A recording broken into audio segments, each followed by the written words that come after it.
मित्रांनो, ठरलं तर मग या मालिकेच्या आजच्या भागामध्ये सायली अर्जुनला म्हणते, सर तुम्हाला एक सांगू का? अर्जुन म्हणतो, काय? तेव्हा सायली म्हणते, अगोदरच माझ्या लक्षात यायला हवं होतं सर, कारण माझ्यासारखी सेम हुबेहूब सही फक्त एकच व्यक्ती करू शकते.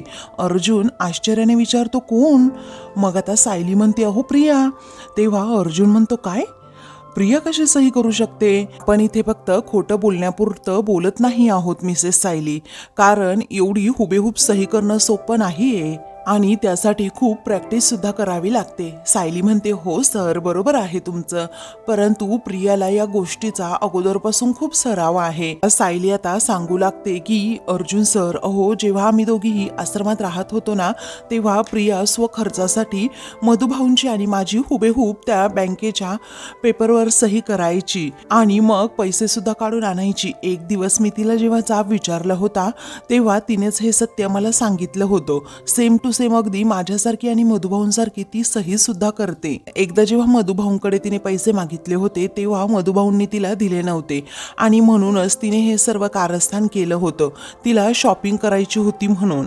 पुढे सायली आता म्हणते की आज खूप वर्षांनी का होईना, पण प्रियाने माझी सही केली आहे अगदी तेवढी हुबेहूब. अर्जुन आता प्रियाच्या या हरकतीवर खूपच चिडतो. तन्वीला कसलीच लाज वाटत नाहीये, ती किती जणांच्या इमोशन्सची खेळतीये हे सुद्धा तिला कळत नाही का? सायली म्हणते, अहो कळतच असणार तिला, आणि त्यातच तिला खूप आनंद आहे, कारण एवढे दिवस ती मला छळत होती हे मी समजू शकते, परंतु आता तिने तर माझ्या घरच्यांना छळलंय आणि मी अजिबात तिला सोडणार नाही अर्जुन सर. आता मी प्रतिमा आत्यांना आणि रविराज काकांना हे सगळं काही सांगणारच. तिला शिक्षा कशी होतीये ना हे सुद्धा मी बघतेच आता. अर्जुन आता विचार करतो आणि म्हणतो, हे आपण सिनियरला सांगूच, पण फक्त एवढंच नाही, तन्वी आता आम्ही काय करतो ना ते तू बघतच राहा. तर आता अर्जुनने खूप मोठा प्लॅन केलेला असतो की तन्वीला कसं ट्रॅप करायचं. आता सायलीला सुद्धा प्रचंड राग आलेला असतो, कारण प्रियाने एवढं मोठं कारस्थान केलेलं असतं की त्याचा परिणाम घरातील सर्वांना आता भोगावा लागलेला असतो. त्यामुळेच आता ते दोघेही खूप चिडलेले असतात. तर दुसरीकडे आता प्रिया ही रूममध्ये असते आणि बाहुली घेऊन बसलेली असते. तेव्हा त्या बाहुलीच्या केसांमधून ती हात फिरवत असते. तेवढ्यातच आता तिला अस्मिताचा कॉल येतो. अस्मिताचा कॉल आल्याबरोबर क्षणाचा विलंबही न करता ती लगेच कॉल रिसीव करते आणि विचारते, बोल बोल बोल पटकन अगं, कारण मला सांग, ती सायली स्वतःहून निघून गेली की तिला धक्के मारून घराबाहेर काढले घरातील सर्वांनी? मला तर असं वाटतंय ना गं अस्मिता, तू ना त्या सगळ्या घटनेचा व्हिडिओ शूट करायला हवा होता, कारण त्या घटनेचा व्हिडिओ शूट केला असताना म्हणजे कसं मला पाहताना खूप मज्जा आली असती, मी नेहमी पाहत राहिले असते तो व्हिडिओ. तेव्हा आता अस्मिता काहीही बोलत नसते, म्हणून प्रिया म्हणते, एक मिनिट थांब हा, अगं सायली घरातून निघून गेली, त्यामुळे तुला एवढा आनंद झालाय की त्या आनंदाच्या भरामध्ये तुझ्या तोंडातून शब्दच फुटत नाहीये, बरोबर ना? मग आता अस्मिता म्हणते, हो शब्द फुटत नाहीये ते बरोबर आहे, परंतु आनंदाने नाही अगं, दुःखाने. तेव्हा आता प्रियाला खूप मोठा धक्का बसतो. ती म्हणते, काय म्हणजे नक्की काय घडलं ते तरी सांग. तेव्हा अस्मिता म्हणते, अगं तन्वी, आपल्याला जे काही वाटलं होतं ना ते तसं काही घडणारच नाहीये. अगं घरात ना वातावरण तर खूप मस्त तापलं होतं, कुणाला काय चाललंय ना तेही कळत नव्हतं, आणि मला तर वाटलं होतं आता सायलीला घर सोडून जावं लागेलच, पण तेवढ्यातच पूर्णाची तब्येत बिघडली आणि तिला पॅनिक अटॅक आला आणि घरामध्ये खरंच खूप हंगामा झाला. आणि मग या सगळ्यामध्ये सायली म्हणाली की मी घर सोडून अजिबात जाणार नाही, आणि आता त्यांचा डिवोर्स बहुतेक कॅन्सल झाला. अस्मिताचं हे बोलणं ऐकून आता प्रिया पूर्णपणे हादरून जाते. आता तिला काय करावं सुचत नाही, कारण तिने एवढा मोठा प्लॅन केलेला असतो, तो तिच्याच आता अंगलट येणार असतो. मग आता सायलीने डिवोर्स नोटीस पाठवली होती ना, असं हादरतच प्रिया विचारते. तेव्हा आता पूर्णाजीची तब्येत बरी नाही म्हटल्यावर सर्वजण विसरून जातील की डिवोर्स नोटीस सायलीने पाठवली होती म्हणून. कुणीही आता तो विषय सुद्धा काढणार नाही आणि सगळं काही विसरून गेल्यानंतर अर्जुन सायली दोघेही गुण्या गोविंदाने राहायला सुद्धा लागतील. अगं तन्वी, तुला सांगू का, तुझं ना नशीबच फुटका आहे, असं आता अस्मिता टोचूनच प्रियाला जेव्हा म्हणते, तेव्हा प्रियाला प्रचंड राग येतो. ती रागातच म्हणते, अस्मिता तू काय बोलतेस?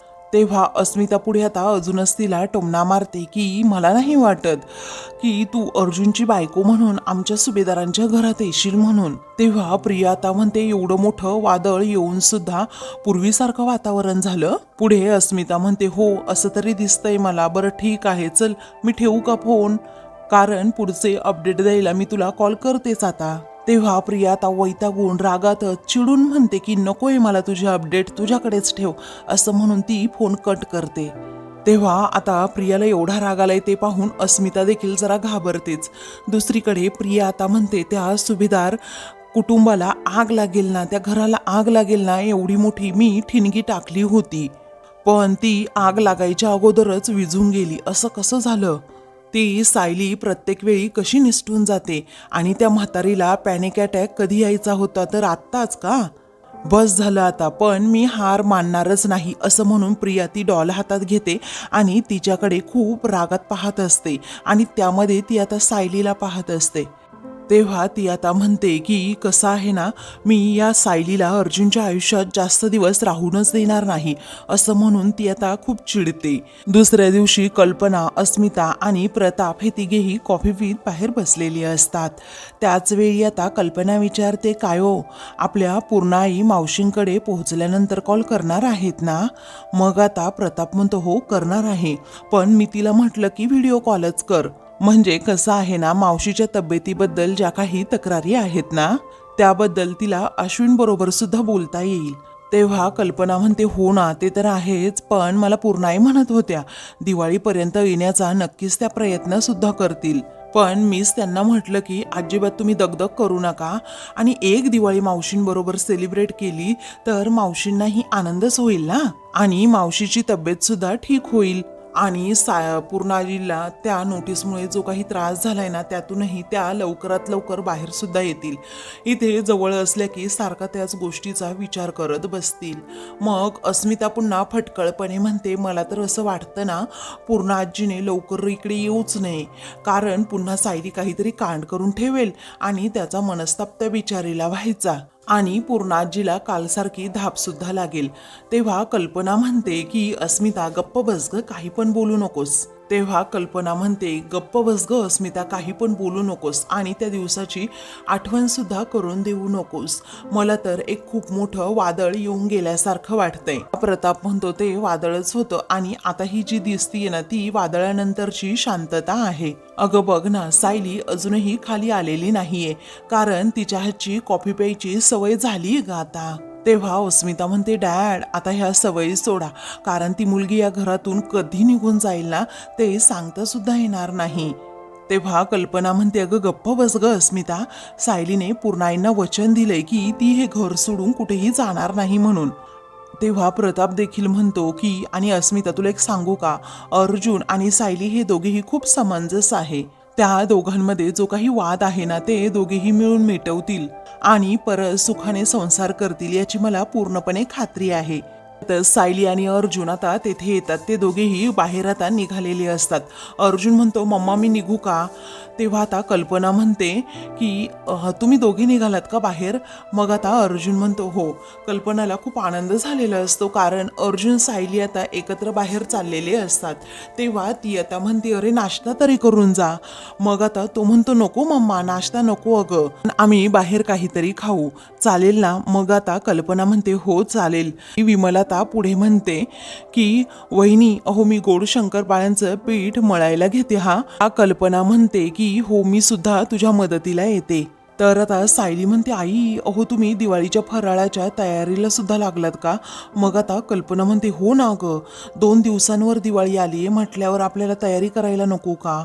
मग आता सायली म्हणते हो तयारी तर करायला हवी, परंतु तुम्ही जास्त गॅसजवळ उभं राहू नका हा. मी आल्यानंतर पटपट फराळ करून घेते मग, चालेल ना? कारण तुमच्या पाठीलाही रग लागते ना तिथे उभी राहिल्यानंतर. मग आता कल्पना म्हणते हो चालेल.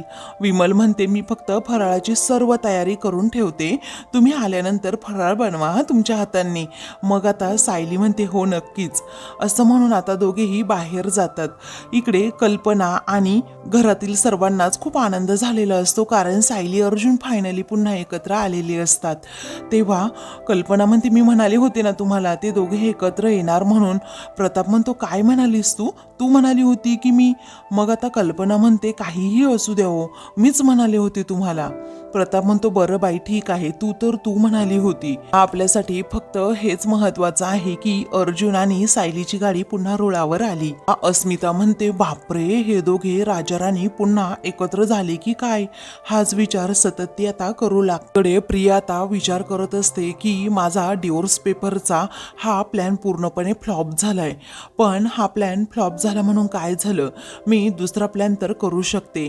कारण मला ना आता काहीही करून ते कॉन्ट्रॅक्ट पेपर शोधलेच पाहिजे. ते कॉन्ट्रॅक्ट पेपर जर मी शोधले नाही तर मग माझं काही खरं नाही. ह्या दिवाळीमध्ये काहीही करून मला सुभेदारांच्या घरात एंट्री मारलीच पाहिजे. असं आता जेव्हा ती म्हणते तेवढ्यातच तेथे आता नागराज येतो. प्रिया हसत असते. मग आता नागराज म्हणतो काय प्रिया, काय चाललंय काय तुझ्या डोक्यात? कारण तू तर कोणत्या तरी फ्लॉप प्लॅनची तयारी करते असं वाटतंय. तेव्हा प्रिया म्हणते काही नाही, फ्लॉप नाही, सुपरहिट प्लॅन माझ्या डोक्यामध्ये शिजतोय. त्यावेळी आता नागराज म्हणतो की तू ना एवढ्या वेळात तोंडावर पडली आहे, परंतु त्या अर्जुनचा काही नाच सोडत नाही. मग आता प्रिया म्हणते अहो तुमच्यासारखंच आहे, तुमच्याकडून थोडं थोडं शिकतीये. कारण तुमच्याकडून थोडं थोडं शिकले ना कसं बरं असतं जरा. आणि तुम्ही नाही का प्रयत्न अजिबात थांबवत नाही. इतक्या वेळा तोंडावर पडलात किल्लेदारची प्रॉपर्टी मिळवण्यासाठी, परंतु प्रयत्न तर करतच राहिला आहात ना. तसे मी सुद्धा प्रयत्न करतीये. तेव्हा नागराज चिडतो आणि म्हणतो काय ग, किल्लेदारची प्रॉपर्टी मिळवण्यामध्ये फक्त माझाच डोळा आहे का, तुझा नाही आहे का? अगं तू बघ ना जरा स्वतःला आरशात बघ. अगं तू काय केलंस आतापर्यंत, काय केलंस काय तू? त्यात ती बाई प्रतिमा आपल्या डोक्यावर येऊन मिऱ्या वाटतीये. तिचा बंदोबस्त तुला करता आला नाही तर तू दुसरा काय बंदोबस्त करणार आहे? तेवढ्यातच प्रतिमा तेथे येते आणि लगेच प्रिया लगे मागे पाहते आणि म्हणते आई तू आलीस? तेव्हा आता असं म्हटल्याबरोबरच नागराज पूर्णपणे घाबरतो आणि मागे प्रतिमाकडे पाहतच राहतो. त्याला असं वाटतं की प्रतिमाने सगळं काही ऐकलं. प्रिया आता बाजू सावरते आणि कळतच म्हणते की आई अगं ये ना आतमध्ये ये. तेव्हा नागराज आता लगेच हातावर डास असल्याची ऍक्टिंग करतो आणि तो मारतो आणि म्हणतो की डास खूप घरात झाले आहेत ना, आणि गार्डनमध्ये किडेच किडे झाले आहेत. तेच सांगत होतो तिला, म्हटलं की बंदोबस्त करायला हवा ना त्यांचा. तेव्हा प्रिया म्हणते की हो तेच सांगत होतात तुम्ही काका मला. पण आई मला एक सांग, तुझं काही काम होतं का? तेव्हा आता प्रतिमा म्हणते तुला रविराज बोलवतायत. प्रिया म्हणते हो मी येते, हा तुझा पुढे मी येतेच लगेच. असं म्हणून आता लगेच ती तिला जायला सांगते. प्रतिमा आता पुन्हा नागराजकडे एकदा पाहते आणि तिथून जायला निघते. तेव्हा आता प्रतिमा गेल्यानंतर प्रिया खूप जोरात मोठ्यानेच बोलते की ह्या अर्ध्या मेंदूच्या बाईला ना काय करावं कळतच नाही. तेव्हा नागराज तिला म्हणतो अगो गप्प बस, किती मोठ्याने बोलतीये तू. असं म्हणून तो आता दार बंद करून घेतो. तेव्हा आता तुमच्या बायकोला उल्लू बनवणं खरंच खूप सोपं असतं, परंतु ही बाई ना सारखी घारीसारखी घरामध्ये फिरत असते, काहीही प्लॅनिंग करता येत नाही, सारखी आपली नजर ठेवत असते याच्यावर ना त्याच्यावर. असं म्हणून आता ती प्रतिमाबद्दल खूप काही बोलू लागते. तसंच आता रविराज तिला आवाज देतो की तन्वी पटकन खाली ये ग. तेव्हा प्रिया आता लगेच खाली जायला निघते. मग नागराज म्हणतो काय वाढून ठेवलंय ना पुढे ते बघायला हवं. असं म्हणून ते दोघेही आता तिथे हॉलमध्ये येतात. प्रिया आता विचारते काय झालं बाबा. मग आता तो म्हणतो काही नाही ग, अर्जुनचा कॉल आला होता आणि त्याने आपल्या घरातील सर्वांना डिनरसाठी बोलवले. तेव्हा अचानक असा डिनर प्लॅन त्याने का केला असेल असं प्रिया विचारते. विराज म्हणतो बोलवलंय ना आपल्याला, मग जाऊयात की. तेव्हा ठीक आहे असं आता प्रिया म्हणते. नागराज म्हणतो दादा आपण आम्हाला यायला नाही जमणार आहो, कारण मला सुमनच्या भावाच्या घरी जायचे. तेव्हा ठीक आहे असं आता रविराज म्हणतो. मग आता मी प्रतिमा आणि त्याचबरोबर तन्वी तिघेही जाऊन येतो असंही तो नागराजला सांगतो. नागराज म्हणतो ठीक आहे तुम्ही या जाऊन. मग इकडे सायलीने आता घरातील सर्वांना डिनर प्लॅनबद्दल सांगितलेलं असतं आणि रविराज, तन्वी त्याचबरोबर प्रतिमा आत्या देखील येणार आहे असंही बोललेलं असतं. त्यामुळे आता अचानक असा कसा डिनर प्लॅन केला तू, कल्पना विचारते. मग आता सायली म्हणते, अहो आई, अचानक म्हणजे कसं असतं ना, आजकाल एकमेकांच्या गाठीबिटी होत नाही. मग म्हटलं या निमित्ताने तरी घरात सर्वजण येतील आणि त्याचबरोबर घर कसं असं भरल्यासारखं वाटेल.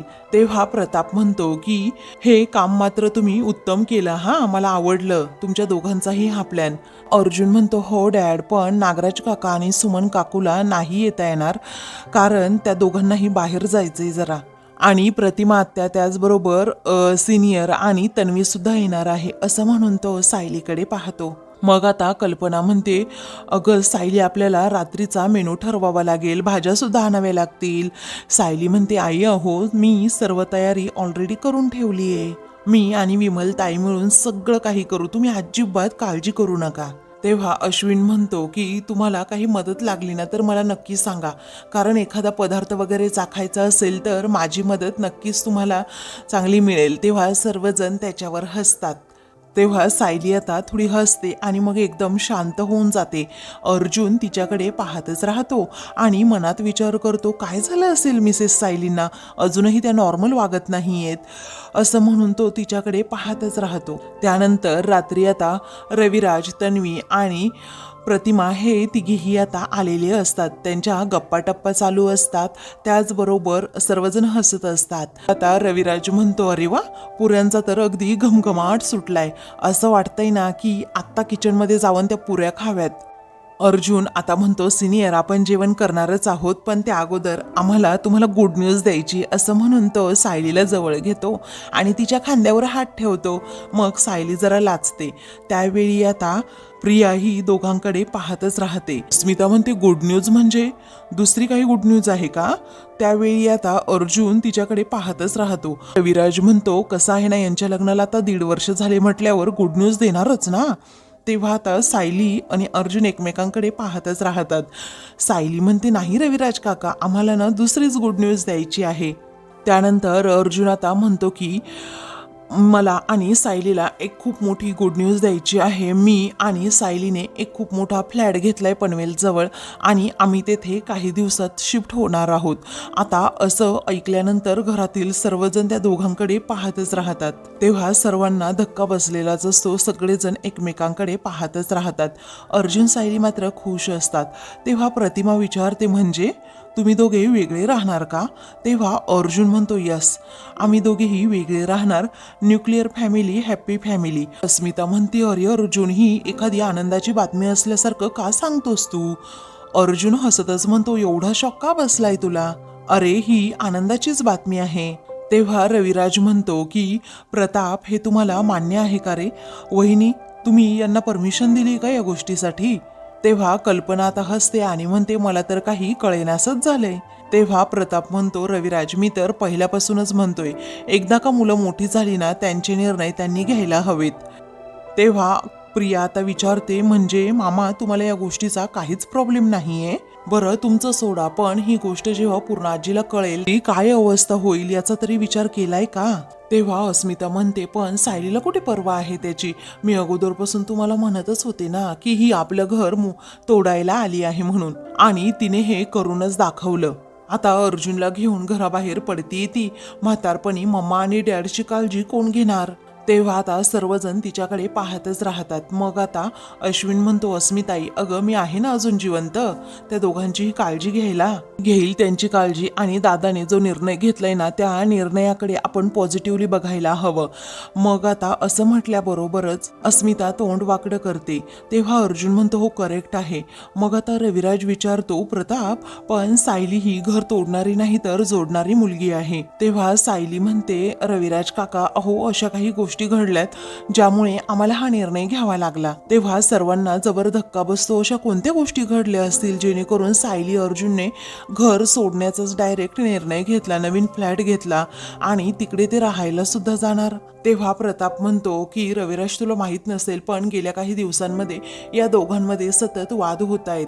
एकत्र कुटुंबात राहण्याचं प्रेशर त्यांनी घेतलं असेल, पण आता वेगळं राहून ते जर सुखात राहणार असतील तर त्या दोघांनाही राहू दे ना, आपली तरी काय हरकत आहे. तेव्हा कल्पना म्हणते हो, मनाने दुरावण्यापेक्षा घरं वेगळी झालेली कधीही बरं नाही का. प्रताप, रविराज, प्रतिमा आणि त्याचबरोबर कल्पनाला खूप वाईट वाटलेलं असतं कारण अर्जुन असा दुसरीकडे राहायला जाणार म्हणून. त्याच वेळी आता अर्जुन आणि सायली खूपच रागात प्रियाकडे पाहत असतात. तर आता मित्रांनो, पुढील भागामध्ये अर्जुन हा प्रियाला म्हणतो आमचे डिवोर्स पेपर हे तू बनवले आहेत तन्वी, त्यावेळी हे खोटं आहे असं प्रिया म्हणते. तेव्हा अर्जुन रागातच म्हणतो की पुराव्यांशिवाय कधीच काही बोलत नाही हा अर्जुन सुभेदार, असं हेच साने ॲडव्होकेटला कॉल करतो आणि बोलायला सांगतो. तेव्हा तन्वी किल्लेदार या माझ्याकडे आल्या होत्या आणि अर्जुन सुभेदार आणि त्याचबरोबर सायली सुभेदार यांचे डिवोर्स पेपर त्या माझ्याकडून तयार करून घेऊन गेल्या असं आता साने वकील घरातील सर्वांसमोर सांगतात. तेव्हा आता सर्वजण तिच्याकडे पाहतच राहतात. तेव्हा सायली पुढे जाते, सनकन प्रियाच्या कानाखाली मारते आणि म्हणते तू कितीही प्रयत्न कर तन्वी, परंतु आमचं लग्न हे असं मोडणार नाही. आमच्या दोघांची 7 जन्माची गाठ आहे, ती कधीही सुटणार नाही. ती अर्जुनचा हात आता पकडून ठेवते. तेव्हा अर्जुनला खूपच आनंद होतो. अशाच मालिकेंचे पुढील भाग पाहण्यासाठी चॅनलला सबस्क्राईब करा.